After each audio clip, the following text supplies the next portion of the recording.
looked like it was going to be a blowout. It was 14-3 like that. Nico Right. Collins gets injured, hamstring on the long touchdown, doesn't play again that day.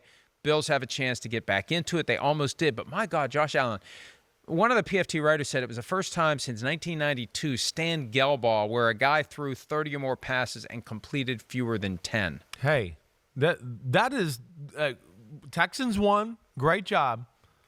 That is the stat of the game, right there. Josh Allen is arguably the greatest thrower in football. He, yes, can be a little reckless with decisions at times. I know that. But, damn, he's actually got great control of the ball, and he's very accurate. That right there speaks to a way bigger problem with their football team. And all the problems we always talk about with them. This is it. It's gotten back. I don't believe in the Bills. I think they're a fugazi. I think they're well coached, but it goes back to it's still Josh Allen, and I don't know what else they got on offense. They got a good O-line. I don't know if there's anybody you can depend on in the pass game to be a real threat. They got no guy that really scares you or separates you. Their defense, I feel the same way, and Von Miller's not playing right now anyways, and he's certainly not the star he once was. The Bills kind of beat up on the poor early on in the year. I think it's fair to say that. Okay, beat Arizona. We know they know how to play Miami. Jacksonville's struggling, right? But then it gets to, hey, a different class of football team. Whoa, Baltimore, our offense doesn't look good. Whoa, Houston, whoa, our offense doesn't look good. I know they scored 20 points, but as we unpack that, it won't be an impressive 20 as we talk about it. So, yeah, I'm worried about them big picture with all the same crap we always talk about with Buffalo the last few years. Well, I was calling them the Jenga Tower last year, and they finally got it together. There was that hit piece from Tyler Dunn's GoLongTD.com that really galvanized the team. I had Rasul Douglas tell me that during the season. Josh Allen told us that at the Super Bowl. They're going to need some organic, natural thing to pull them together and get them out of this. And should they be in the Devontae Adams conversation? Yeah, I think Don't they you should think they be. should be Yeah, in it? they should be Especially one if of the he's going to teams. the Jets, potentially. I You keep think him so. from the Jets and you Right. get him for yourself, and you Right. need him. You need him if you can get him. They definitely need And him. they got that second-round pick floating around that they got for Stephon Diggs. They don't have anybody on their offense that makes you think or change your game plan at all. Their offensive line's better. Joe Brady, the offensive coordinator's made them tougher. And we know James Cook is pretty good. The tight ends are all solid. Kincaid is showing that he's real good. Definitely, I get it, right? But there's no receiver that you look out on the edge and go, oh, wow, we got a double team him or do that. There's nobody on the defense you look at to go, oh, wow, we got to change our game plan because of them. We don't. You know, it's going to be the same old story. And even with Devontae Adams, I just don't know if there's enough there. Like, something might galvanize them, but what? Galvanize them to just get in the playoffs again? They're missing upper crust, top quality football They players. were the 2 seed last year. I get it. Right. I understand. And they had a chance to beat the Chiefs. Yes. Yeah. But they really got dominated by the Chiefs. I mean, the Chiefs controlled the football game. Okay, I don't want to talk about last season too much. I want to focus on this season. So, this is interesting. Oh, man, I feel like I'm just going to kind of keep going back and forth on the Bills. But I love what Chris Sims said, where, you know, he says that Josh Allen is the best thrower of the football and talks about how that 8 for 30 is really like, it's not really necessarily on Josh. Like, it's a fundamental problem with the Bills and who he's throwing to and what he has kind of to work with. And that was really largely my reaction to that game in the first place, right? Because it was, like I said, it wasn't like Josh Allen is just throwing the ball at people's feet or launching it over their heads. Like, it is a fundamental problem with the Bills offense as a whole. And here's the thing that's, you know, so interesting to me from multiple levels. So going into the season, I had a few questions and hesitations about the Buffalo Bills. And Buffalo Bills fans were really angry about that. And they were like, you don't know what you're talking about. You don't know what they have. They have these guys. Just because you don't know their names doesn't mean that they're not great. And I kind of started to kind of get, sold on that a little bit. And then they start off hot, and I'm like, oh yeah, let's go. And Dan Orlovsky kind of highlights, hey, the way how this offense is run right now is that you need to have high level communication on defense. Otherwise, they're going to hang 30 on you easily. And then everything kind of just went to the side, right? And it's an interesting question because it's kind of like, well, who's right? Because Sims is saying this offense is just not good enough. What do you want Josh Allen to do? It's all Josh Allen. And even after that first game against the Cardinals, I came out and said this team's too Josh Allen centric. And again, the same Bills fans were very angry about that. And they're like, what are you talking about? What are you talking about? What are you talking about? And it's just interesting because now I keep getting kind of pulled in multiple directions. And quite frankly, the only thing that I'm confident in is that Josh Allen is a beast, is awesome, but he can only do so much. And the problem is as good as Brady is as a coordinator, he's not the brilliance of, say, like an Andy Reid. And that's why I always just keep going back to Andy Reid. And I talked about this with a lot of people, but Travis O'Shea brought this up. Friend of the show, Travis O'Shea, and and it's just, we can see how Andy Reid, when they don't have these great top level weapons, that we can see how Andy Reid goes about his offense and how he has these short little passes. He schemes guys open in a way where they're able to catch the ball in space, not difficult down the field throws. He does these glorified short passes that really act as an extension of the run game, and he's been doing it since the beginning of time, right? Since his time with the Philadelphia Eagles.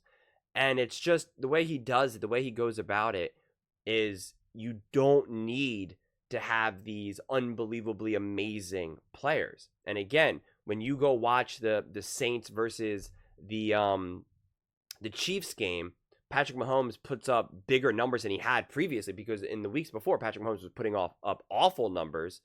But now you look at this game and his numbers are better, and you're like, oh, Patrick Mahomes must have balled out. And you look at how that game unfolded, and it was just like very easy short passes to people that were wide open.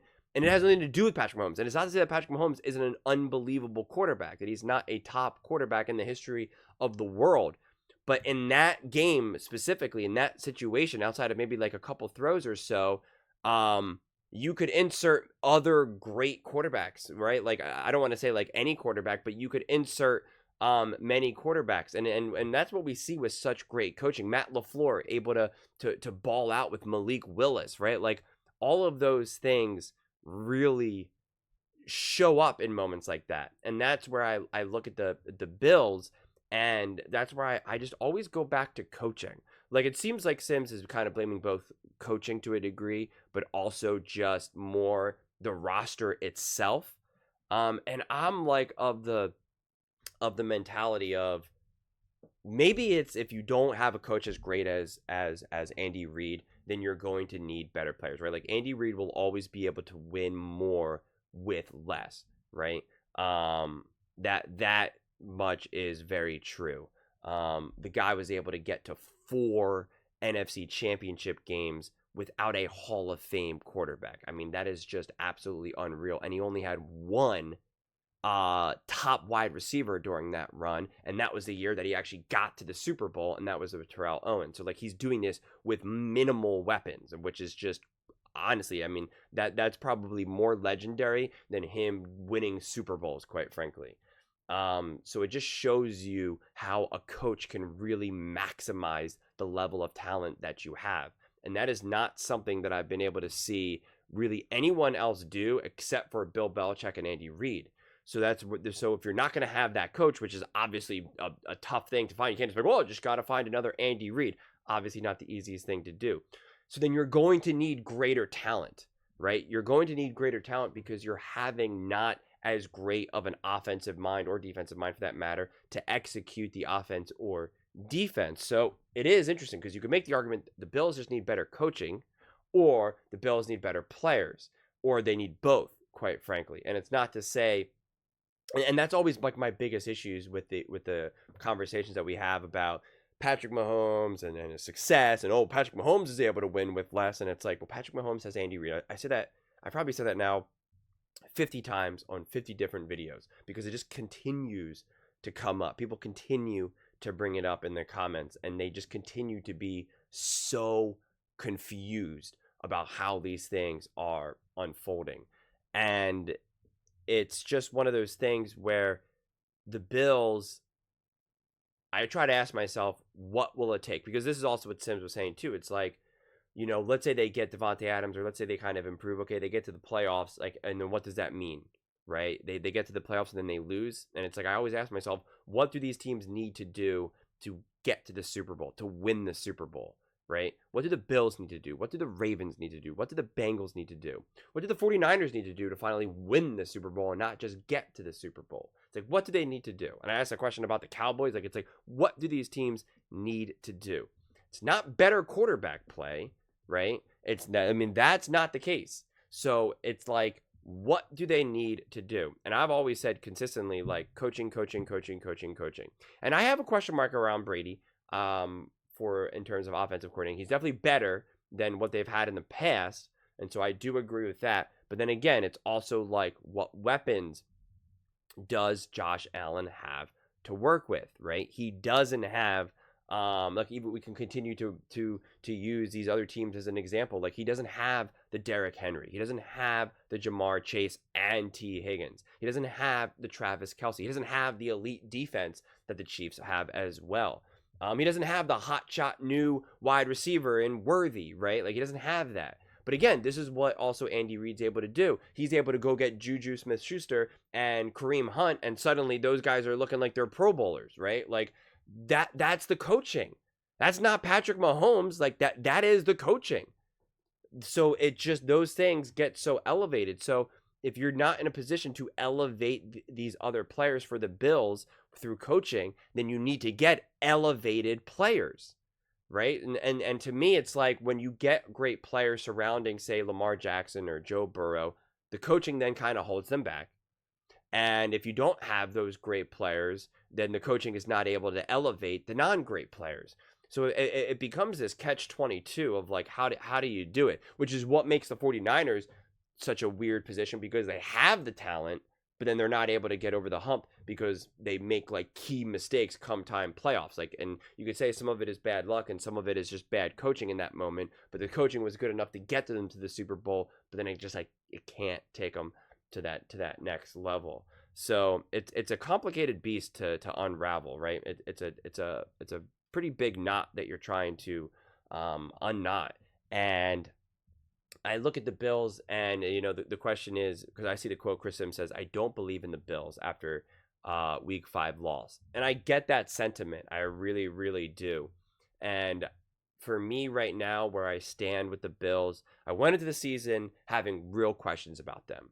And after week 1, I still had questions about them. And then week 2 and 3 came by, and I was like, man, they look great. They look like a juggernaut. They look like a beast. Josh Allen, beast. Let's go. And then obviously the last 2 games happened, and I go, well, now I don't know. Especially also after seeing the Bengals play the Ravens. And I saw what the Bengals were able to do versus the Ravens. If the Ravens demolished the Bengals as well, I would say okay. But the Bengals could have beaten the Ravens. And when you compare that game to what the Bills did against the Ravens, you're like, that makes that game age a little bit more poorly. And again, you can question and say, and it's a valid point to say, well, listen, they got blown out so quickly that once the game kind of gets so far out of reach, sometimes it just becomes impossible to, there's two schools of thought, or two things that either happen. One, the defense really goes into prevent defense, and so now you can kind of really put up some numbers and kind of even come back to a degree. Or when you get blown out by that much, like Chris Collinsworth highlighted, like the defense can just go in ultra attack mode and can be hyper aggressive. And so that those can make those losses sometimes look even worse than they are, depending on how they unfold. But then the other thing is that people have talked about this, is that Josh Allen was concussed versus the Ravens, and he was concussed versus the Texans. I don't have any strong opinions on that one way or the other. He did seem to be like knocked unconscious against the Texans, and then he had to have like smelling salts or whatever and all of that. And it's like, why was he not in the concussion protocol? Like, what's the story with that? Again, I don't have strong feelings about that one way or the other, because I really don't know, right? I really don't know. I don't know how he was actually feeling, what was going on. We have seen quarterbacks be concussed, still play, and it's not pretty. We saw that with Brock Purdy last year. I think it was against the Minnesota Vikings, if memory serves me correctly. And it was really kind of like, whoa, this looks really bad suddenly. So we know it affects you, right? We know it absolutely does. I'm not going to put that blame on why the Bills did what they did versus the Texans, because I think it was a combination between nobody was ever open throughout that entire game. There was like nothing for Josh Allen to do. The coaching was bizarre at the end, which McDermott even admitted, like, it was just like, what are you doing? That was bad situational football. And yeah, I'm curious to see what the Bills do. Like, they have a big game against the Jets, obviously divisional game, and the Jets have not looked good, right? I mean, they looked okay. They look average right now. They had a bad game against the Vikings, at least offensively. You're going to expect them to be better than that, because also the Vikings should have a really top defense in the NFL as well. So that would also make the Jets look even worse than maybe they actually are. But this is like, I'm curious to see, because it seems right now that the Bills and the Jets should almost be kind of like in the same category, in the same tier. So it'll be interesting to see who comes away with that win, quite frankly. I'm really curious to see how that game unfolds, what the game plan is, what the Jets look like versus that Bills defense, and what that Bills offense looks like against that Jets defense, right? Because that defense, the Jets defense, should be pretty legit. And so I'm curious to see, like, what can the Bills get going offensively, and do they make a move to get a Devontae Adams, which I do think would help them tremendously. But yeah, I'll say it again, and I'll say it probably many more times in the future. At the end of the day, I just do not think the Buffalo Bills do enough to support Josh Allen. They have not done enough to put Josh Allen in a position to win. Josh Allen is an unbelievable talent. He is an absolute beast, and I just can't help but feel that his career is being just downsized because of that. And from my viewpoint, it's a big bummer to see. I see the same thing going on with Joe Burrow as well. It's just like, you're just wasting away these unbelievably talented quarterbacks, and it's yeah, it's frustrating to see, because we're being robbed of greatness, is really what it comes down to. We're being robbed of greatness, and we're being robbed of amazing, iconic moments in the playoffs, Super Bowls, wherever. But those are just my thoughts. I'd absolutely love to hear yours. What do you guys all think about the Buffalo Bills? Have you lost faith in them? Are you still riding with them? Let me know in the comments below. I read every single comment, so whether you agree with me or disagree with me, either way, let's get in some discussions, let's get in some fights, but ultimately, let's just have some fun. And please do consider subscribing. We are building an amazing community here, and I'd absolutely love to see you part of it. I want to build something that we all genuinely feel connected to, something that we're really excited to be part of. I think we're well on our way to doing it. And please don't forget to give this video a thumbs up, as it really does help with the visibility and the algorithm. Thank you so much, and see you next time.